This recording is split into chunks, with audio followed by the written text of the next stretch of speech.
So hello everyone, मैं हर्ष कुमार साहू आप सभी लोग का मेरे चैनल पढ़ो दिल से मैं बहुत बहुत स्वागत करता हूं। तो आज की इस वीडियो में हम लोग जो है BSc third year paper 1 physics का हम लोग जो है नेक्स्ट टॉपिक देखने वाले हैं। पिछले क्लास का वीडियो मैं आप लोग के बीच लाया था जिसमें मैंने गैलीलियन ट्रांसफॉर्मेशन को इन डिटेल बताया था नोट्स के फॉर्म में। इस वीडियो में भी हम लोग जो है लॉरेंस रूपांतरण को हम लोग इन डिटेल समझने वाले हैं। प्लीज़ आप लोग नोट्स को भी लिखिएगा और अपने जो फ्रेंड्स हैं उनके भी शेयर कीजिएगा और वीडियो को लाइक शेयर कमेंट भी कीजिएगा ताकि मेरे को पता चले कि वीडियो कैसा जा रहा है। चलिए शुरू करते हैं हम लोग आज का वीडियो, ठीक है। तो आज का टॉपिक लिख लीजिए। आज का हमारा टॉपिक है लॉरेंस रूपांतरण, लॉरेंस ट्रांसफॉर्मेशन, ठीक है।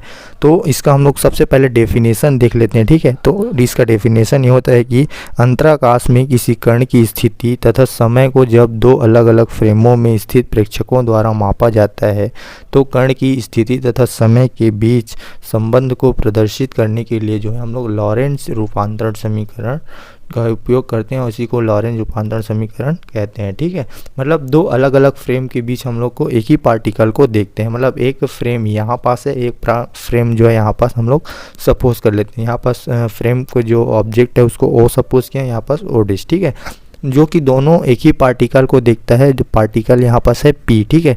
एक फ्रेम यहाँ से देख रहा है, एक फ्रेम यहाँ से देख रहा है, ठीक है ना। तो यहाँ पास जब पी यहाँ से देखता है तो उसके जो पोजीशन को हम लोग क्या डिनोट करते हैं, एक्स वाई जेड टी होता है और इसका पोजीशन क्या हो जाएगा, एक्स डेस वाई जेड और जेड डेस और टी डेस हो जाता है, ठीक है। तो ये कुछ इस प्रकार से डेफिनेशन है। इन दोनों के बीच के रिलेशन को जो है लॉरेंस ट्रांसफॉर्मेशन जो है डिफाइन करता है, ठीक है। तो यहाँ पर जस्ट इसको डायग्राम को एक्सप्लेन किया हूँ कि एस एंड एच डेस जो है जड़त्वीय फ्रेम है। फ्रेम एस डेस का एस के सापेक्ष वेग जो है एक्स है या एक्स डेस की दिशा में जो है गतिमान है। यहाँ पर पार्टिकल इधर गतिमान है और टाइम को जो है कांस्टेंट माना है। मतलब टाइम जो है एक ही टाइम इंटरवल में जो है ये पार्टिकल अपना मोशन कर रहा है, ठीक है ना।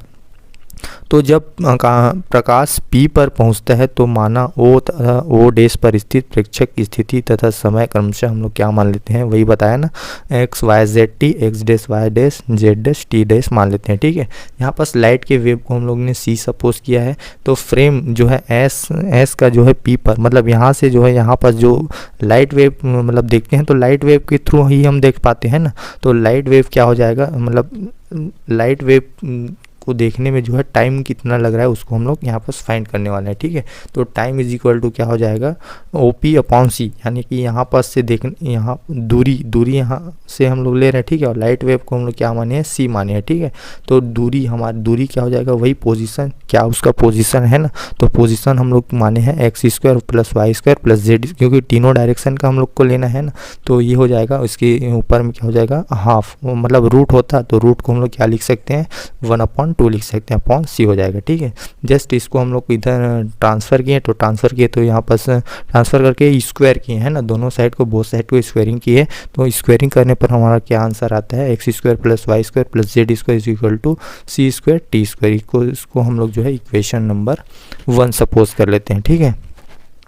अब हम लोग जो है रिलेटिव प्रिंसिपल या जो आइंस्टाइन ने दिया था उसके अनुसार जानते हैं कि दूसरे फ्रेम में भी जो है प्रकाश का वेग C ही होगा, ठीक है। तो हम लोग अब नेक्स्ट वाले में देखने वाले हैं एस डेस वाले में, ठीक है। तो एस डेस में P तक पहुंचने में जो है लेगा समय क्या हो जाएगा, T dash is equal to O dash P upon C हो जाएगा।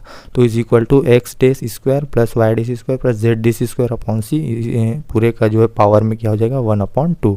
यहाँ पर सेम प्रोसेस अपनाएंगे, इसको स्क्वायर करेंगे तो स्क्वायर करने पर हमारा क्या वैल्यू आ जाएगा, x dash square plus y dash square plus c dash square is equal to C square plus t dash square हो जाएगा, ठीक है।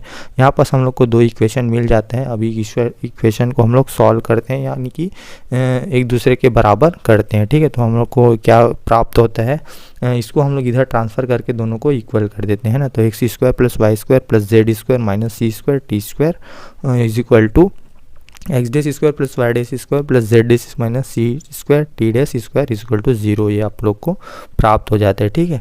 उसके बाद हम लोग जो है जानते हैं कि एक्सिस जो है सदैव सरल रेखा में होते हैं, मतलब इसको आप लोग एक लीनियर वे में मान सकते हैं, ठीक है। एक सरल रेखा में मानते हैं तो क्या हो जाता है, y और y डैश इक्वल हो जाते हैं और z और z डैश इक्वल हो जाते हैं, ठीक है। मतलब यहाँ पर हम लोग z और निगलेक्ट करना है, ठीक है। z और y को यहाँ पर निगलेक्ट कर देते हैं, जो वैल्यू बच जाता है हम लोग को वो कुछ इस प्रकार से है कि x square minus c square t square is equal to x dash square minus c square t dash square, इसको हम लोग को प्राप्त होता है, ठीक है ना। तो हम लोग को इक्वेशन प्राप्त होता है। अभी इन्हीं इक्वेशन को हम लोग को जो है सॉल्व करना है, ठीक है। क्योंकि frame S dash frame S के सापेक्ष वी वेग से गतिमान है, मतलब ये जो एस डैश है ना वो वी वेग से गतिमान है और प्रेक्षक ओ डैश का एक्स डायरेक्शन एक्स निर्देशांक फ्रेम में जो है वी टी तथा प्रेक्षक एस डैश का क्या हो जाएगा माइनस वी टी हो जाएगा, ठीक है। वी डैश बस लगाना है हम लोग को, ज़्यादा वो करना नहीं है, ठीक है। तो यहाँ पर हम लोग क्या सपोज किए हैं कि x dash is equal to gamma, ये गामा है, ठीक है ना, gamma x minus v t हो जाएगा और एक का हो जाएगा x is equal to gamma dash x dash plus v t हो जाएगा, ठीक है। हम लोग इन्हीं दो इक्वेशन को हम लोग को सॉल्व करना है और अपना जो है लॉरेंज इक्वेशन फाइंड करना है, ठीक है। तो आप लोग जो है एक्स डैश और एक्स का वैल्यू आपस देख सकते हैं, ठीक है। तो हम लोग यहाँ पर जस्ट क्या करें कि एक्स डैश का जो वैल्यू यहाँ पर हम लोग पुट करने वाले हैं, ठीक है। तो एक्स का वैल्यू क्या मिल जाएगा हम लोग को, x is equal to gamma dash है ना, गामा डैश हो जाएगा। फिर यहाँ पर इसको जस्ट यहाँ पर हम लोग पुट कर रहे हैं ना, तो गामा डैश इज ब्रैकेट में हो जाएगा x minus v t plus v t dash हो जाएगा, ब्रैकेट क्लोज आ जाएगा, ठीक है। इसको हम लोग अंडर मल्टीप्लाई करना है, तो अंडर मल्टीप्लाई करेंगे तो क्या होगा gamma dash x minus v t plus gamma dash v t dash हो जाएगा, ठीक है। उसके बाद क्या हो जाएगा t dash is equal to x minus gamma dash x minus v t है ना। यहाँ पर हम लोग क्या कर रहे हैं, इसको अंदर मल्टीप्लाई कर दिए पूरा ना, है ना। फिर इसके बाद टी डैश को इधर रखें और टी डैश का वैल्यू निकाल रहे हैं, इस बाकी वैल्यू को इधर ट्रांसफ़र कर दिया है ना एक्स के साइड, तो एक्स माइनस हो जाएगा। तो ये कुछ इस प्रकार से हम लोग को प्राप्त होगा।